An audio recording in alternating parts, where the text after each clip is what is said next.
ఏ course నేర్చుకోవాలో తెలియట్లేదా? అయితే ఇనుమాటిక్స్ career guidance ని follow అవ్వండి.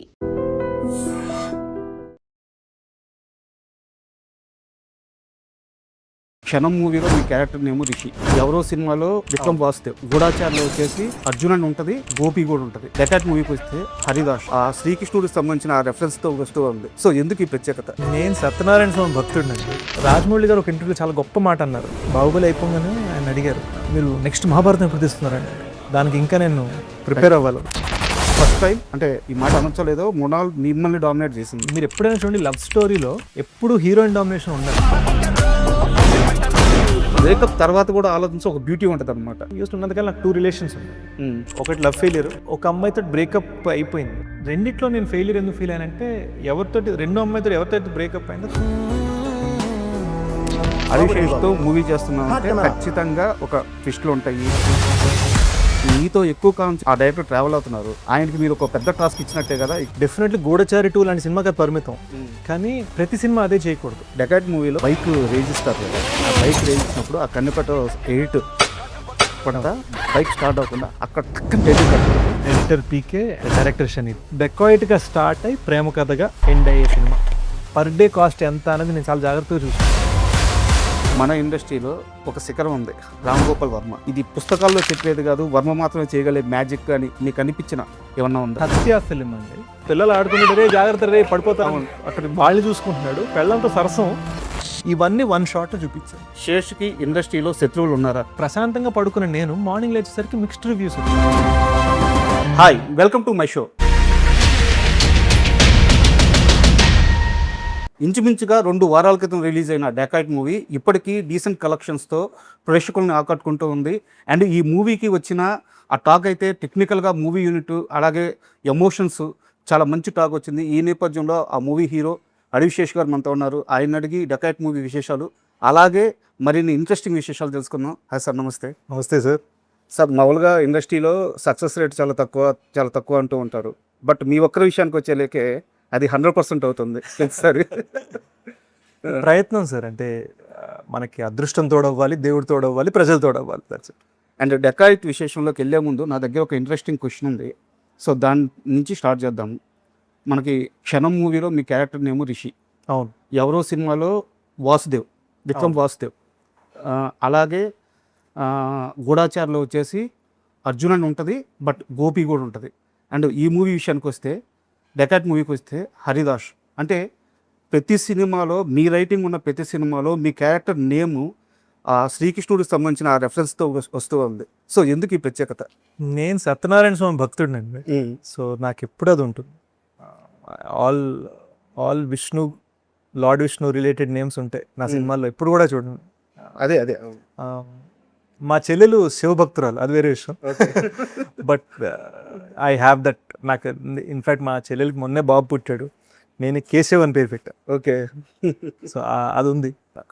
అండ్ డెకాట్ విషయానికి వస్తే హీరోయిన్ క్యారెక్టర్ నేము యాక్చువల్గా ఇక్కడ హరిదాస్ అయితే అక్కడ లక్ష్మి ఉండాలి, బట్ సరస్వతి అని పెట్టారు. కాన్సెప్ట్ ఓరియంటెడ్గా కాన్షియస్గా పెట్టిన పేరేనది, అంటే కథ ప్రకారం. అంటే తనకి మీరు చూస్తే సినిమాలో హరి కన్నా ఒక బెటర్ మెచ్యూరిటీ ఉంటుంది తనకు సినిమాలో. కరెక్ట్. సో ఇద్దరు ఒకే ఏజ్ వాళ్ళైనా, అండ్ మనం కొంచెం పూర్తిగా చెప్పం కానీ సేమ్ కాలేజా పక్క కాలేజ్ వాళ్ళ అన్నట్టు చూపిస్తాం. బిగినింగ్లో కాలేజ్లో నేను మీకు మంచి ఫ్యాన్ అండి అంటాడు. సో వీడికన్నా చదువుకున్న అమ్మాయి సరస్వతి యాప్ట్ అనిపించింది. ఇలాంటి ప్రపంచంలో లక్ష్మి అనే పేరు నాకు ఒక హరితో సమానంగా ఉండకూడదు, హరిని మించిపోవాలి అన్న ఫీలింగ్ అనిపించింది. అండ్ మూవీ రిలీజ్ అయిన తర్వాత కూడా సార్, అంటే చాలామంది మీడియా మిత్రులు చూసినప్పుడు కానీ అంటే ఎప్పుడు లేనిది ఒక మాట అన్నారు, శేష్ రైటింగ్ ఎప్పుడు కూడా తన క్యారెక్టర్ని ఎలివేట్ చేసుకునేటట్టు ఉంటుంది. దానివల్ల ఆటోమేటిక్గా శేష్ సినిమాల్లో శేష్ మాత్రమే హైలైట్ అవుతారు. బట్ ఫస్ట్ టైం అంటే ఈ మాట అనొచ్చలేదో మృణాల్ మిమ్మల్ని డామినేట్ చేసింది. I'm happy with that. ఎందుకంటే నేను పెద్ద డిప్లొమాటిక్గా చెప్పట్లే. మీరు ఎప్పుడైనా చూడండి, లవ్ స్టోరీలో ఎప్పుడు హీరోయిన్ డామినేషన్ ఉండాలి సార్, అప్పుడే మీకు సినిమా బ్లాక్ బస్టర్.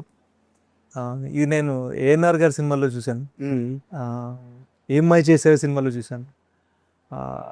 ఇన్ఫ్యాక్ట్ నేను చేసిన సినిమాలో కూడా మీరు ఎవరు సినిమా చూస్తే మీరు అందరు రాసిన రివ్యూస్లో కూడా ఫస్ట్ రెజీనా గురించి రాస్తారు. అవును. I'm okay with that. ఎందుకంటే నేను ఎప్పుడు స్ట్రాంగ్ ఫీమేల్ క్యారెక్టర్స్ నమ్ముతాను. ముఖ్యంగా లవ్ స్టోరీలో ఒక గర్ల్ది ఈక్వల్ ఇంపార్టెంట్ వెయిట్ ఉండాలి అని నేను రిలీజ్ తర్వాత మాట్లాడలేదు. మీరు చూస్తే రిలీజ్కి 2-3 months ముందు నుంచి ఈ సినిమాకి 2 హీరోలండి. కరెక్ట్. నేను ఒక హీరో అయితే మృణాల్ ఒక హీరో. అవును, నాకు చెప్పారు. చెప్తూనే వచ్చాను. నేను నమ్మి చేశాను. బట్ స్టోరీ నెరేషన్ అప్పుడు కానీ మూవీ మేకింగ్ అప్పుడు కానీ మృణాల్ గారు ఎంత నమ్మారు బాగా. అందుకనే నేను మృణాల్కి వేరే 2 సినిమాలు నెరేట్ చేశాను. నేను ఆలోచిస్తాను చెప్తాను అంది. ఇది చెప్పిన మరుక్షణం చేస్తానన్నారు. సో డెఫినెట్లీ చాలా గుచ్చుకున్న స్టోరీ తనకి. 2010లో కర్మ అనే మూవీ తీశారు. బట్ ఆ సినిమాలో ఒక డైలాగ్ ఉంటుంది. క్లైమాక్స్లో ఇంకా అతను చనిపోతూ నన్ను చంపేస్తే ఇంకా మేము చాలామంది ఉంటాము, ఎలా మారుస్తావు దీన్ని అంటే ధర్మాన్ని చెబుతాను అంటారు కదా. అవును. సో రైటర్గా అంత స్ట్రాంగ్గా ఉన్న మీరు తరువాత కాలంలో ఆ క్షణం వరకు రావడానికి చాలా పీరియడ్ బట్టి హిట్స్ ఫ్లాప్స్ అండి అంతే. నాకు క్షణం దాకా హిట్ లేదు. ఎస్, సింప్లీ పుట్ 2 సినిమాలు చేశాను హీరోగా. అది కాకుండా 1-2 సినిమాలు హీరో లాంటి పాత్రలు వేశాను. నిజంగా చెప్పుకోవాలంటే అలాంటి రోల్స్ చేసిన వాటిలో రన్ రాజారన్ తప్ప రన్ రాజారన్లో కూడా హీరో నేను కాదు, కానీ ఒక చిన్న హీరోయిజం ఉన్న క్యారెక్టర్. చెప్పుకోదగ్గ రోల్ అదొక్కటే. నాకు కర్మ కానీ కిస్ కానీ బాక్స్ ఆఫీస్లో వర్కౌట్ అవ్వలేదు. అండ్ సినిమాలుగా కూడా కర్మ మీరు చూస్తే కర్మతోటి నేను ఉద్దేశించింది చాలా గొప్ప విషయం, కానీ నేను పూర్తిగా ఒక జనాల్ని ఆకట్టుకునేటట్టు చెప్పలేకపోయాను. సో మీరు ఇప్పుడు ఆ సినిమా హాట్స్టార్లో ఉంది. ఇప్పుడు చూస్తే మీరు ఒక్క సీన్ అద్భుతంగా ఉంటుంది, 3 సీన్లు ఇటు అట్టుగా ఉంటాయి. తెలుస్తుంది. అంటే రాజమౌళి గారు ఒక ఇంటర్వ్యూలో చాలా గొప్ప మాట అన్నారు. బాహుబలి అయిపోగానే ఆయన అడిగారు, మీరు నెక్స్ట్ మహాభారతం ఎప్పుడు తీస్తున్నారని. అంటే దానికి ఇంకా నేను ప్రిపేర్ అవ్వాలి. అంటే అది కూడా ఒక గొప్ప మెచ్యూరిటీ. నేను దేనికి రెడీ ఉన్నానని నాకు తెలియడం కూడా ఒక చాలా గొప్ప మెచ్యూరిటీ. అది నాకు కర్మ అప్పుడు అది తెలియదు. ఈ రోజు నేను కర్మాన్ని వేరేగా హ్యాండిల్ చేస్తాను. బట్ నాకు అంటే సారీ, నేను కర్మ గురించి మాట్లాడుతున్నాను మీకు డెకాయిట్కి వచ్చి, బట్ చెప్పాలనుకొని చెప్తున్నాను. ఆ కత్తి మీద సనాతన ధర్మం అని చెప్పేసి టెక్స్ట్ ఉంటుంది. నాకు తెలిసి ఆ టైంలో సినిమా స్థాయిలో అలాంటి ఓడు వాడడం తెలుగు సినిమాల్లో అది కూడా ఒక కొత్త కుర్రాడు. Definite first time. I am very big believer అంటే అది వెరీ నాకు బీభత్సమైన belief. At the same time మనం ట్రెడిషనల్గా దేవుడిని ఎలా నమ్ముతాం, నేను అలా నమ్ము. నాది మోర్ స్పిరిచువల్. అంటే శుక్రవారం అది చేయాలి, శనివారం ఇచ్చేయాలన్న దానికన్నా మోర్ స్పిరిచువల్ స్పేస్ నాది. అంటే అరుణాచలంకి వెళ్తే ఫస్ట్ రమణ మహర్షి ఆశ్రమానికి వెళ్తాను, శివాలయం కన్నా. అండ్ మీకు డైరెక్టర్ గురించి ఒక క్వశ్చన్. యాక్చువల్గా ఇప్పుడు వీరేంద్ర సెహ్వాగ్ ఓపెనింగ్ చేస్తున్నాడంటే, అంటే నీకు క్రికెట్ తెలుసుంటే ఓకే, ఒక ధైర్యం ఉంటుంది. ఎందుకంటే మనకి స్టార్టింగ్ ఎక్కువ రన్స్ వచ్చేస్తాయని చెప్పి. అడివిశేష్తో మూవీ చేస్తున్నామంటే ఖచ్చితంగా ఒక ట్విస్ట్లు ఉంటాయి, మంచి స్క్రీన్ ప్లే ఉంటుంది, పక్కా సక్సెస్ ఫార్ములా మీరు ఆల్రెడీ క్రియేట్ చేస్తున్నారు, ఆడియన్స్ రిసీవ్నెస్ ఉంటుంది. ఇవన్నీ ఆల్రెడీ ఇక్కడ ఎస్టాబ్లిష్ అయిపోయి ఉన్నాయి. బట్ మీతో ఎక్కువ కాలం నుంచి ఆ డైరెక్టర్ ట్రావెల్ అవుతున్నారు. ఆయనకి మీరు ఒక పెద్ద టాస్క్ ఇచ్చినట్టే కదా ఇక్కడ జానర్ షిఫ్ట్ కొట్టి. యా, ఇన్ఫ్యాక్ట్ మేము అన్ని ఫార్ములాస్ బ్రేక్ చేయాలనే ఉద్దేశంతో చేసిన సినిమా అండి. ఎందుకంటే నేను సినిమా చేస్తే ఆ థ్రిల్లర్, గన్ను పట్టుకుంటాను, ట్విస్ట్లు ఉంటాయి, ఇలా సీరియస్ ఎక్స్ప్రెషన్ ఇస్తూ నేను ఆలోచిస్తాను. డెఫినెట్లీ గూఢచారి 2 లాంటి సినిమాకి అది పరిమితం, కానీ ప్రతి సినిమా అదే చేయకూడదు. ప్రత్యేకంగా ఒక ప్రేమ కథ అని అంత గట్టిగా పెద్దగా రాసి మరి నేను ట్విస్ట్లకి వెళ్ళకూడదు, ఫీలింగ్కి వెళ్ళాలి, షాక్కి వెళ్ళకూడదు, సర్ప్రైజ్కి వెళ్ళాలి కరెక్ట్ అని గుచ్చి ప్రయత్నించిన సినిమా ఇది. లోపల చిన్న భయం చేస్తున్నప్పుడు మన దేనికైతే జనాలు మనని గుర్తించారో మనం దానికి అగెన్స్ట్గా వెళ్తున్నాం. కానీ నాకున్న ఫీలింగ్ ఏంటి, ఇప్పుడు చేయకపోతే ఇంకొక 2-3 సినిమాలు తర్వాత ఏమవుతుందంటే, ఏముందిరా ఎప్పుడు కనబట్టుకుంటాడు 15 నిమిషాలు ట్విస్ట్ అంటారు. ఇప్పుడు ట్విస్ట్ని ఎలాగైతే గొప్పగా చెప్తున్నారో ఒక 3 సినిమాల తర్వాత అలవాటైందేగా అని అంటాం. ఇది నాకు ఎప్పుడు అర్థమైందంటే, గత 2 yearsలో నాకు ప్రతి నెల 10 స్క్రిప్ట్లు ఆఫర్లు వస్తాయి నాకు. అందులో ఒక 5 or 6 పోలీస్ ఆఫీసర్ వస్తాయి. ఓకే, నాకు అర్థమైపోతాం అవే చేస్తే ఒక మార్క్ పడిపోతుంది. అంటే పోలీసు, ఆర్మీను, దేశాన్ని కాపాడేవాడు ప్రతి దాంట్లోనే అదే అయ్యేసరికి ఇంకా మనం అవే చేస్తే మనని ఇంకా వేరే వాటిలో గుర్తించరు. అండ్ నేను కొన్ని ఇంటర్వ్యూస్లో అన్నాను, 90s అక్షయ్ కుమార్ గారు అన్నిట్లో ఖిలాడియే. Khiladi 420, mister and missus Khiladi, international Khiladi, ఈ ఖిలాడి, ఆ ఖిలాడి. సడన్గా హేరా ఫేరీతో నమస్తే లేనంత ఫుల్ కామెడీ అనాలి. ఈ రోజున అక్షయ్ కుమార్ అంటే మనం కామెడీ అండ్ యాక్షన్ రెండు కలిపి అనుకుంటాం. సో నేను అది బిల్డ్ చేసుకుంటున్నాను, ఒకే బ్రాండ్లో ఉండకూడదు. అండ్ డెకాట్ మూవీ స్టార్ట్ అయిన ఒక 20 minutes అప్పుడు ఆ బైక్ రేజ్ ఇస్తారు కదా, ఆ బైక్ రేజ్ ఇచ్చినప్పుడు ఆ కన్నెపట ఎడిట్ టక్ టక్ టక్ పడతా బైక్ స్టార్ట్ అవ్వకుండా అక్కడ టక్కని టైటిల్ కార్డు పడుతుంది. అంటే మీకు నా ఎక్స్పీరియన్స్ చెప్తాను. రక్త చరిత్ర సినిమా చూస్తున్నప్పుడు రక్తపాతం కావాలి మీకు, నేను సృష్టిస్తాను రక్తపాతం అని చెప్పి టక్కని రక్త చరిత్ర టైటిల్ అట్లా పడుద్ది.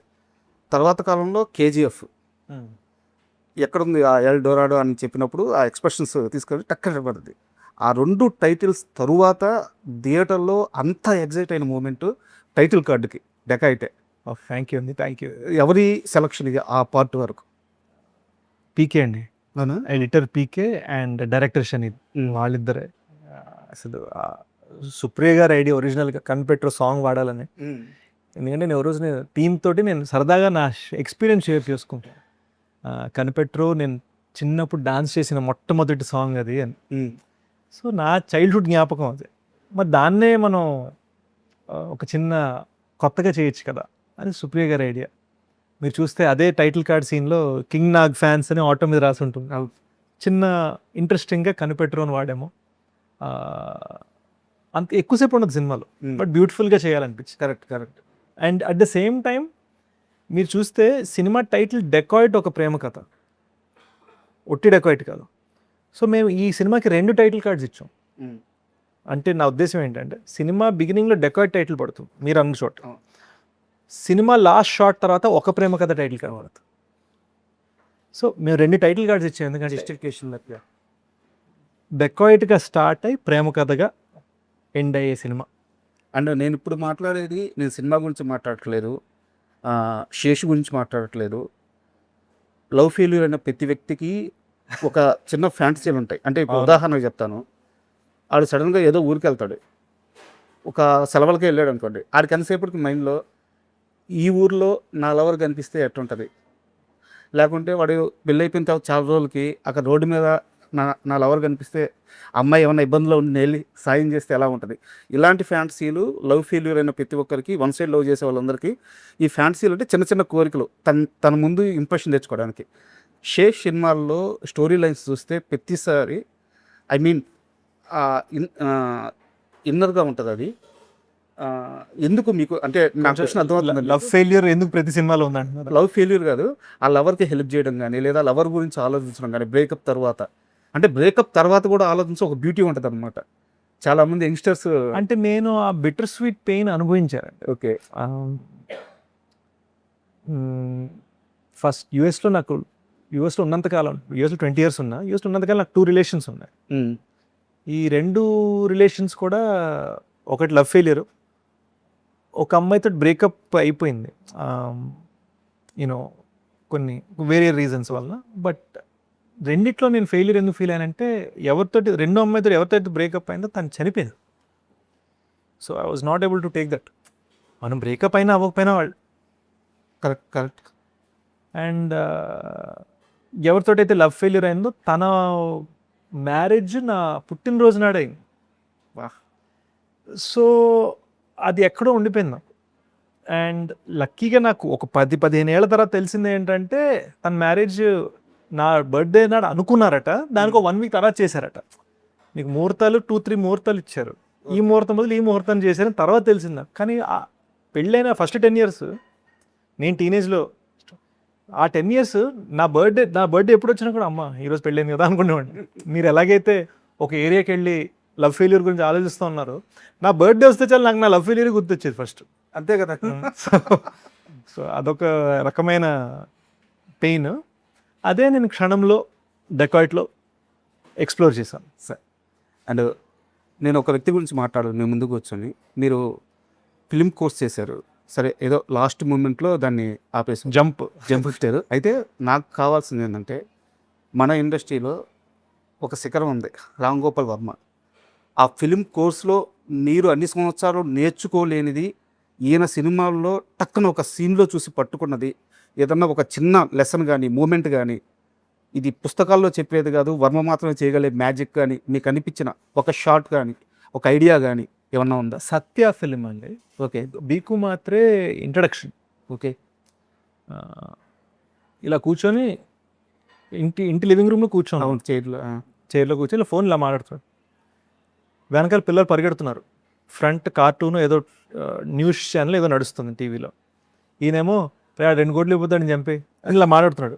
పక్కన పెళ్ళం వచ్చి కాఫీ తీసుకో, చాయ్ తీసుకో అంటుంది. ఈయన వెనకపోతే ఇలా ఆ కప్పు ఇలా భుజం అంటాడు, చెప్తాను కదా తీసుకో అని అంటుంది. అంటే ఈ గ్యాంగ్స్టర్ ఒక్క షాట్లో ఈ గ్యాంగ్స్టర్ ఒకడిని రే నువ్వు నాకు 2 కోట్లు ఇవ్వకపోతే నేను చంపేస్తాను రా అని ఇక్కడ థ్రెటన్ చేస్తున్నాడు. పిల్లలు ఆడుకుంటాడు, రే జాగ్రత్త రే పడిపోతాను, అక్కడ వాళ్ళని చూసుకుంటున్నాడు, పెళ్ళంతో సరసం. ఇవన్నీ 1 షాట్లో చూపించారు. Super observation. అండ్ మీకు తెలుసా లేదో వర్మ సత్య సినిమా గురించి చెప్పింది ఇదే. అంటే మాఫియా అనేవాళ్ళు ఎలా ఉంటారు అనేది నా సినిమా కాదు, మాఫియా అనేవాళ్ళు మనలాగే ఉంటే ఏంటి అనేది సత్య అని మా ఇంటర్వ్యూలోనే 5 ఇంటర్వ్యూలోనే వర్మ గారు చెప్పింది. That was a big learning for me Satya film.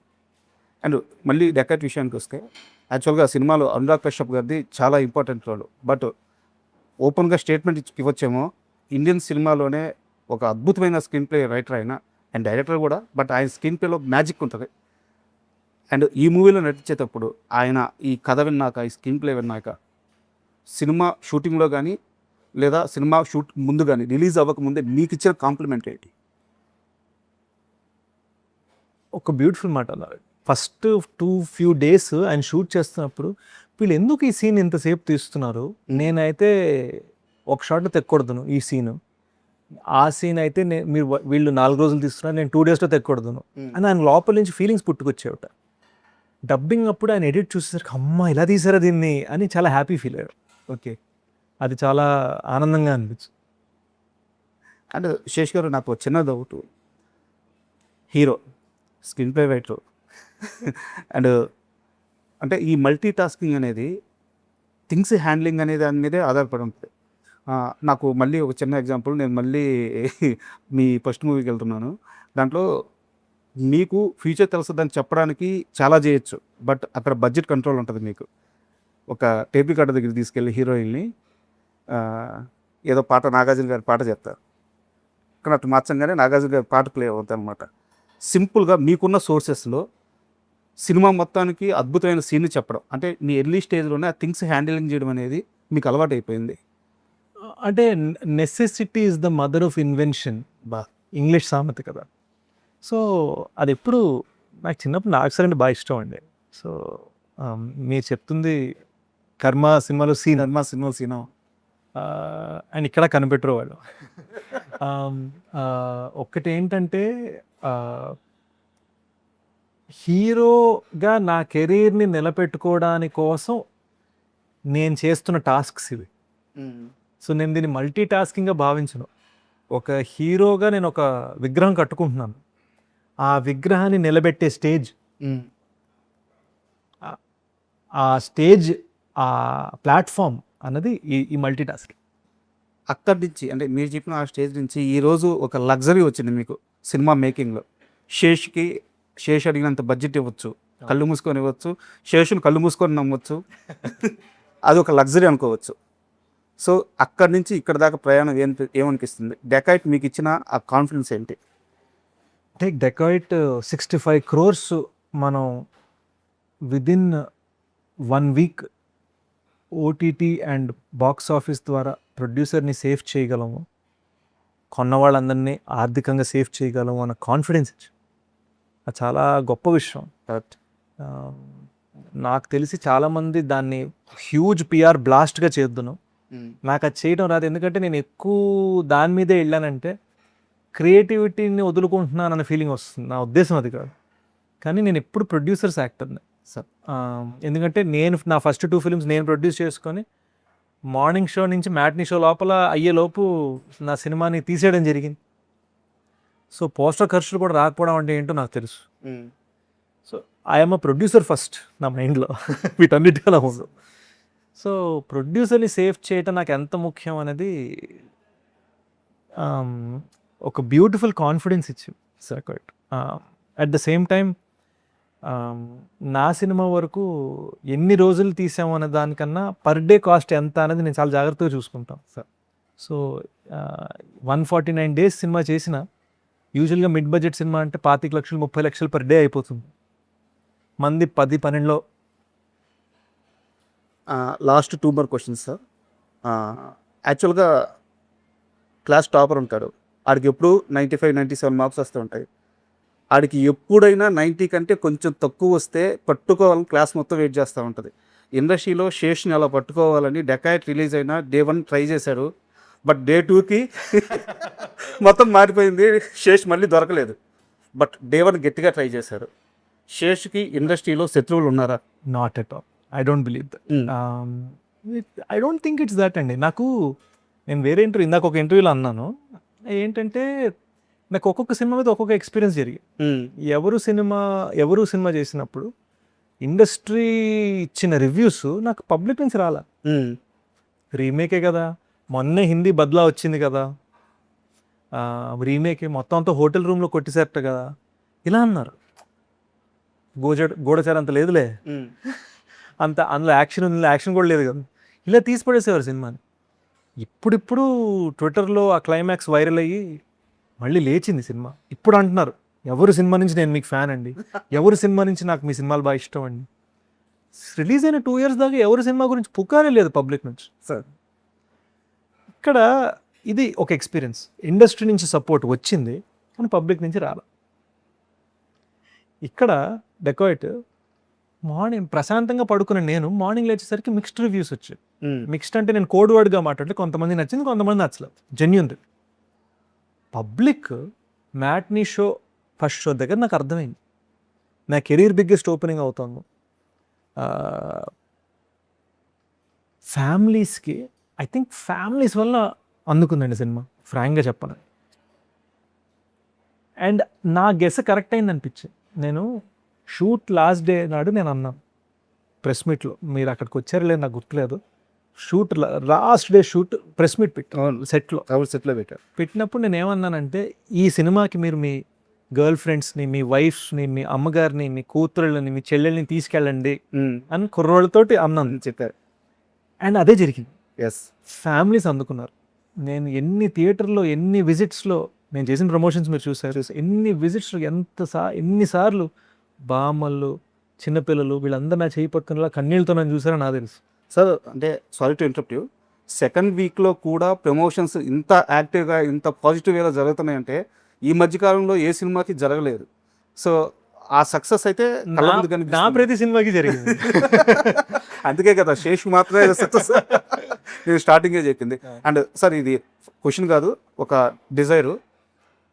మీ కథతో, మీ స్క్రీన్ ప్లేతో, వీలైతే మీ డైరెక్షన్తో నాగార్జున గారితో ఒక సినిమా చూడాలని చెప్పి, ఒక సినిమా నాగార్జున గారు హీరోగా కావాలని చెప్పి నేను శేష్ ఇంటర్వ్యూకి వెళ్తున్నాను, ఏదైనా క్వశ్చన్ ఉంటే చెప్పండి అని మా సోషల్ మీడియా హ్యాండిల్లో పోస్ట్ చేస్తే చాలామంది అడిగిన ఇదే ప్రశ్న ఏంటంటే నాగార్జున గారిని శేష్ కథతో శేష్ డైరెక్షన్లో సినిమా తీస్తే చూడాలని చాలామంది అడుగుతున్నారు. డెఫినెట్లీ హోప్ఫుల్లీ వన్ డే అండి. అంటే ఒకటేంటంటే నాకు డైరెక్షన్ వచ్చు అని నేను అనుకోవట్లా. రైటింగ్ నేను చాలాసార్లు అంటాను ఇది, I'm decent actor, good writer, failed director అని అంటాను. అది ఒప్పుకోను సార్. ఎందుకంటే నేను ఇంటర్వ్యూ మొత్తం మీద ఎంతసేపు మాట్లాడినా కానీ నాకు మీ ఫస్ట్ మూవీ గురించే మాట్లాడుతూ వస్తున్నాను, ఎందుకంటే నాకు ఆ సినిమా అంత ఇష్టం. అవునండి, కర్మ సినిమాకి ఒక వర్గం ఉంది. ఎందుకంటే కర్మ రిలీజ్ అయిన 3-4 years దాకా ఆంధ్ర యూనివర్సిటీలోనో ఏదో వైజాగ్లో ఒక యూనివర్సిటీలో నెలకు ఒకసారి కర్మని చూడటానికి కలిసేవారు, ఆ సినిమాని చూడటానికి మాత్రం. జస్ట్ వాళ్ళే, బయట ఎవరు మాట్లాడుకునేవారు కదా వాళ్ళు. సో ఒక వర్గం ఉంది ఆ సినిమాకి fans. But ya, hopefully it comes true అండి. Sir thank you very much. ఎందుకంటే ఒక సక్సెస్ స్టోరీ అలా కొనసాగుతూ ఉంటే అది ఆడియన్స్కి కానీ, ఇండస్ట్రీకి కానీ, మిమ్మల్ని నమ్మి మీతో ట్రావెల్ అయ్యే మనుషులకు కానీ మిమ్మల్ని ఇష్టపడే ప్రేక్షకులకు కానీ అందరికీ అదొక కిక్ ఇస్తుంది. సో ఈ కిక్ ఇలాగే కొనసాగాలి. Thank you sir. సో గూఢాచారి 2 కోసం waiting sir. Thank you thank you very much. Thank you.